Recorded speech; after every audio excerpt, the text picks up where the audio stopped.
بسم الله الرحمن الرحيم عن أنس بن مالك رضي الله تعالى عنه قال كان النبي صلى الله عليه وسلم إذا كربه أمر قال يا حي يا قيوم برحمتك أستغيث رواه الترمذي۔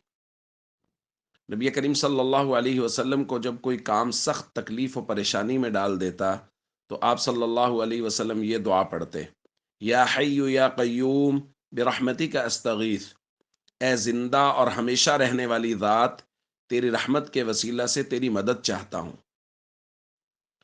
دوستو، نبی کریم صلی اللہ علیہ وسلم نے ہر موقع کی دعا تلقین کی ہے، جیسا کہ ہم کچھ دنوں سے پڑھ رہے ہیں۔ تو جب کوئی سخت پریشانی، تکلیف آ جائے، کوئی دکھ آ جائے، تو اس وقت یہ دعا نبی کریم صلی اللہ علیہ وسلم کا معمول تھی: یا حی یا قیوم برحمتک استغیث۔